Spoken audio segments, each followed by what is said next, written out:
Baik, kembali lagi bersama saya Nisrina Aulia Alfaiz, NPM 2021510557. Di video kali ini saya akan membahas mengenai materi Pitagoras. Untuk mengawali materi ini, alangkah baiknya kita mengetahui sedikit mengenai sejarah Pitagoras. Teorema Pitagoras dikemukakan oleh sebuah nama orang dari zaman Yunani kuno pada tahun 570 sampai 495 sebelum Masehi. Pitagoras adalah seorang filsuf dan ilmuwan matematika yang cemerlang pada zamannya. Hal ini dibuktikan dengan temuannya yang berhasil menyelesaikan permasalahan panjang sisi segitiga dengan formula yang sangat sederhana. Selanjutnya kita masuk kepada dalil Pitagoras. Dalil Pitagoras adalah dalil matematika tentang segitiga siku-siku yang menunjukkan bahwa panjang alas kuadrat tambah panjang tinggi kuadrat sama dengan panjang sisi miring kuadrat. Jika dimisalkan bahwa panjang alas segitiga adalah A, panjang tingginya adalah B, dan panjang sisi miringnya adalah C, maka dengan menggunakan dalil Pitagoras, hubungan antara ketiganya dapat dirumuskan menjadi A kuadrat ditambah B kuadrat sama dengan C kuadrat. Untuk lebih jelasnya, kita lihat dalam gambar di samping. Dalam gambar tersebut terdapat segitiga siku-siku yang memiliki garis A, B, dan C, dengan A merupakan sisi tegak dan C sisi miring, serta B panjang dari segitiga tersebut. Nah, selanjutnya dengan menggunakan teorema Pitagoras, kita dapat menentukan mana kumpulan bilangan yang merupakan segitiga siku-siku. Misalnya di sini terdapat A sama dengan 3, B sama dengan 4, dan C sama dengan X. Dengan menguadratkan sisi miring dan jumlahkan kuadrat sisi lainnya, maka diperoleh A kuadrat ditambah B kuadrat sama dengan C kuadrat. Dengan A sama dengan 3, maka 3 pangkat 2 ditambah 4 pangkat 2 sama dengan C kuadrat. 3 pangkat 2 sama dengan 9, sedangkan 4 pangkat 2 sama dengan 16. Maka C kuadrat sama dengan 9 ditambah 16 menghasilkan 25. Maka C sama dengan akar dari 25 yang hasilnya adalah 5. Nah, dengan ditemukannya C sama dengan 5, kita akan membuktikan rumus dari teorema Pitagoras, di mana A sama dengan 3, B sama dengan 4, dan C sama dengan 5. Maka dimasukkan ke dalam rumus sama dengan 3 kuadrat ditambah 4 kuadrat sama dengan 5 kuadrat. 3 kuadrat sama dengan 9, sedangkan 4 kuadrat sama dengan 16, dan 5 kuadrat sama dengan 25. Maka 9 ditambah 16 sama dengan 25. Nah, nilai tersebut seimbang. Maka angka-angka tersebut membentuk segitiga siku-siku. Nah, selanjutnya,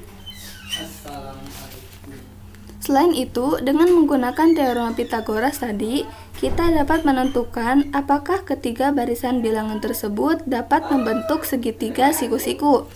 Misalnya di sini terdapat A sama dengan 10, B sama dengan 8, dan C sama dengan 22.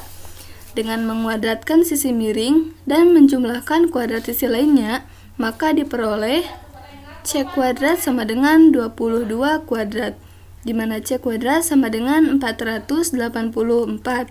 Maka A kuadrat ditambah B kuadrat sama dengan 10 kuadrat ditambah 8 kuadrat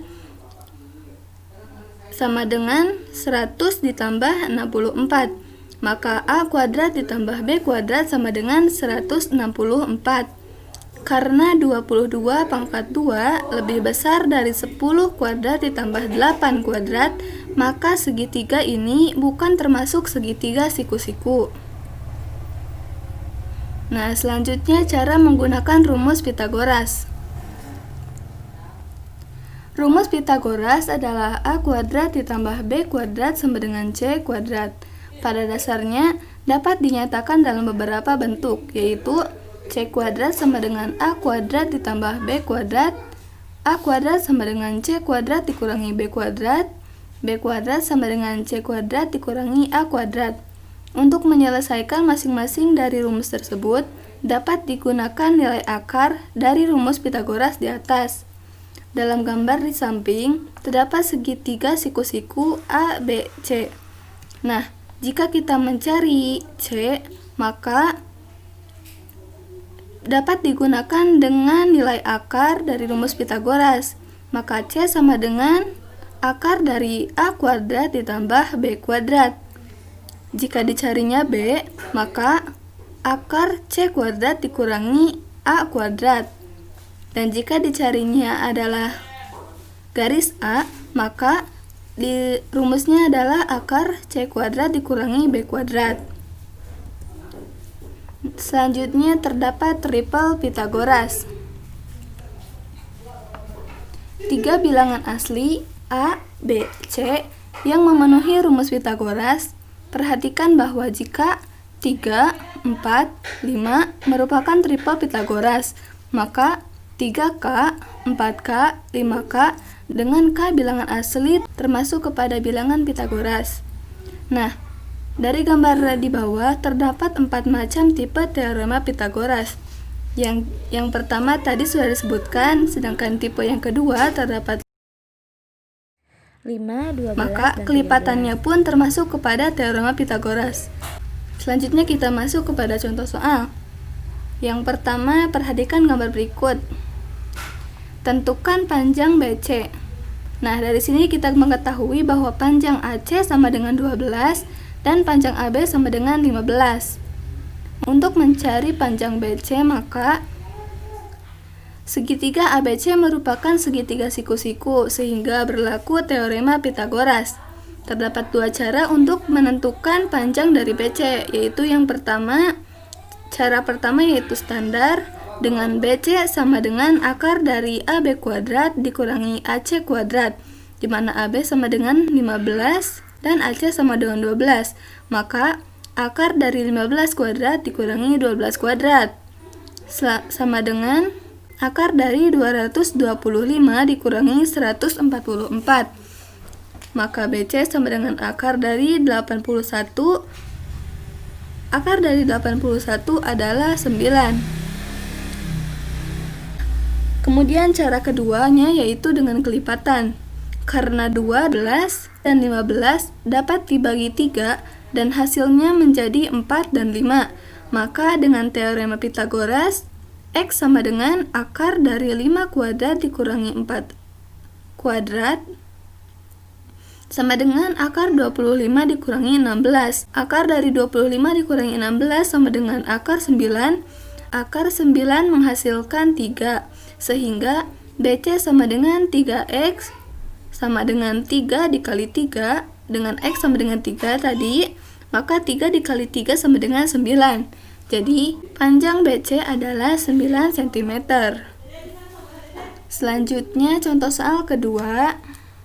Pada gambar berikut, panjang FL sama dengan 12 dan FM sama dengan DE sama dengan 16. Keliling bangunan tersebut adalah, nah, pertama, karena panjang FK tidak diketahui, maka kita harus mencari panjang FK terlebih dahulu. Karena segitiga EDK merupakan segitiga siku-siku, maka berlaku teorema Pythagoras. Dengan DK sama dengan akar dari EK kuadrat dikurangi ED kuadrat sama dengan 20 kuadrat dikurangi 16 kuadrat sama dengan akar dari 400 dikurangi 256. Dengan hasilnya yaitu akar dari 144, di mana akar 144 sama dengan 12 cm. Dengan demikian, FK sama dengan DK dikurangi DF sama dengan 12 dikurangi 8, maka hasilnya 4 cm. Keliling bangunan tersebut adalah K sama dengan ED ditambah DM ditambah ML ditambah LF ditambah FK ditambah KE. Maka 16 ditambah 8 ditambah 20 ditambah 12 ditambah 4 ditambah 20 sama dengan 80 cm. Jadi, keliling bangunan tersebut adalah 80 cm. Selanjutnya contoh soal ketiga. Perhatikan gambar berikut. Diketahui CD sama dengan 8 dan AD sama dengan 17. Panjang AB adalah, karena segitiga ACD merupakan siku-siku, maka berlaku teorema Pythagoras. Untuk mencapai panjang AC yakni, dari gambar tersebut dilihat bahwa CD dengan BC memiliki panjang yang sama, maka BC sama dengan CD sama dengan 8 cm. Nah, masuk ke dalam rumus, AC sama dengan akar dari AD kuadrat dikurangi CD kuadrat, sama dengan akar dari 17 kuadrat dikurangi 8 kuadrat, sama dengan akar dari 289 dikurangi 64, maka menghasilkan akar dari 225. Akar dari 225 adalah 15 cm. Dari gambar diketahui bahwa CD sama dengan CB, yang artinya 8 cm, sehingga AB sama dengan AC dikurangi CB. Maka 15 dikurangi 8 sama dengan 7 cm. Jadi, panjang AB adalah 7 cm. Nah, sekian yang dapat saya sampaikan. Semoga bermanfaat. Wabillahi taufiq wal hidayah. Wassalamualaikum warahmatullahi wabarakatuh.